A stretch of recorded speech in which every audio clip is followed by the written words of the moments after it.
Hello and welcome to Business Matters. I'm Roger Hearing. Talking of worrying futures, here's a picture of a worrying future currently playing in US cinemas.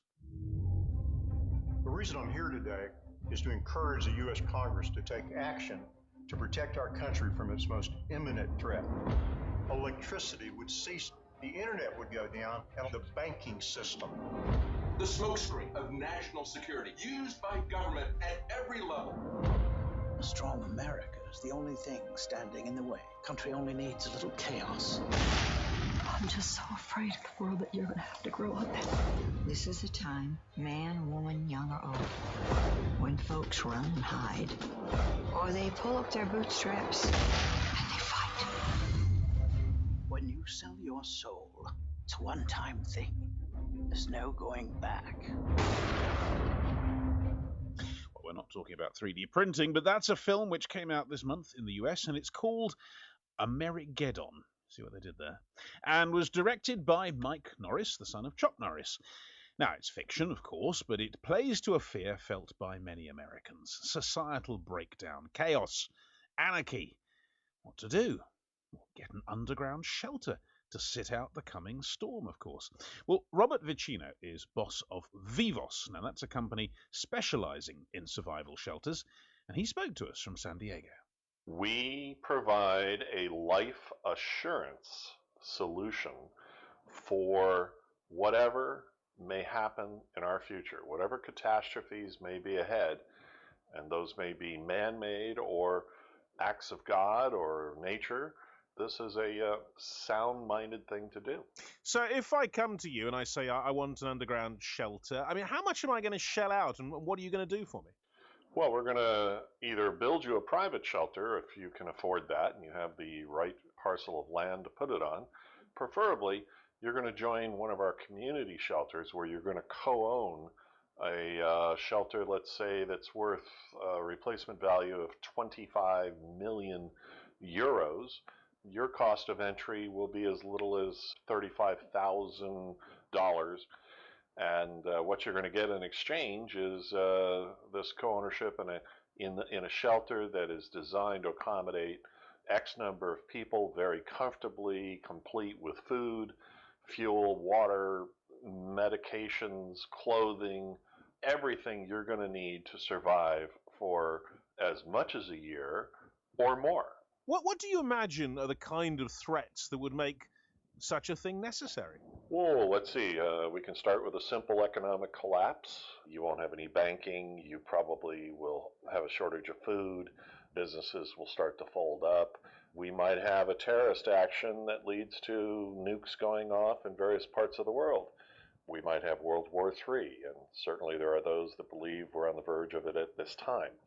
We might have Yellowstone, the biggest supervolcano in the world, explode, which would put the entire world into a nuclear winter for many years. And by the way, right now, one of the rivers that runs through Yellowstone is actually boiling. Have you noticed an upsurge in trade? I mean, are you doing quite a lot of business? People ordering these shelters at the moment? Let me put it to you this way. If I was only charging $1 per person, I would have sold 7 billion spaces in shelters around the world at this point. In other words, which human on the planet wouldn't want a shelter and have a solution, regardless of what they say? But in response to your question, yeah, it's gone up exponentially year after year, and certainly after any specific event. And what about you yourself? I mean, have you got a bolt hole? Have you got a place you could run to if this happened? I've got several, of course. Let me emphasize, I don't look forward to going to. This is the one piece of real estate we hope we never have to use. You know, it wasn't so long ago that even in your country, Great Britain, that, you know, you sought underground shelter. World War II was what, 70, 75 years ago. It is the safest place to be. Nobody wants to be underground if they don't have to be, but it is the place where you will survive these type of events that may happen on the surface. And that was Robert Vicino. So, Peter, have you got a bolt hole? Have you got a place in the garden or anything like that? Well, I guess we all need a life assurance solution, but I guess this is more confirmation that America is the land of free enterprise. But it, my mind flashes back to this thing you might remember called the Cold War. Oh, Does yes. anyone remember that? Yes. The post-World War II generation, potential Armageddon, or nuclear war between the United States and the Soviet Union.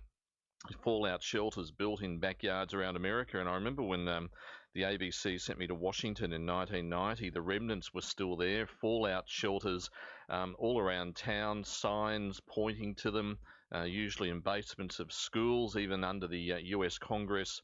There was a replica of the US Congress built in the hills of Virginia to keep government going, but also in China, I recall back in 1985, the underground city in Beijing, built in the 1960s, when it looked like there was going to be war between China and the Soviet Union. So not a new thing, but it certainly appears to have moved from big government to the survivalist movement to free enterprise. Yeah, and what about in Australia? I mean, are there shelters? Is there places that were during the Cold War or perhaps are now?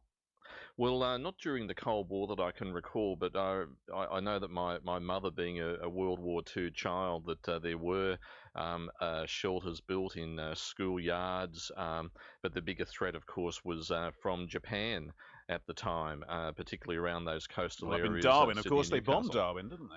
Sydney, yes, of course, Darwin. So we're a long way away, but not immune from those type of threats. But hopefully, being underground is not an option that we'd have to be facing anytime soon. Well, hopefully not. But Robert, interestingly, was saying that there are, all around the world. It's not just in America that they get commissions to build this stuff. And I suppose, the thing in Australia, you could just go into the outback, I suppose, and be almost similarly safe, couldn't you? Well, of course, that's right. You have to watch out for the crocodiles or the that we're Yes. constantly talking And about. occasional earthquakes. I think you had one of those in the just a few hours ago, didn't you? Somewhere out there. That's right, quite a large earthquake, but it was out past Uluru, known as Ayers Rock, that might be more familiar. But a large earthquake, but no damage caused. But 6 on the Richter scale, I think it was, quite a large earthquake to happen in Australia. So it's quite a big talking point here in Australia. But basically, it's happened in the middle of nowhere, so no major damage. No damage to shelters because there aren't any there, I suppose. So that's a blessing. You wouldn't want to be underground under those circumstances. But anyway, we'll stay overground for the moment. But thanks very much indeed for that, Peter. Thanks to you for joining us. Thanks to all of you for joining us. We're back on Monday, of course, with the next edition of Business Matters. But that's it from us, from me and the rest of the team here in London.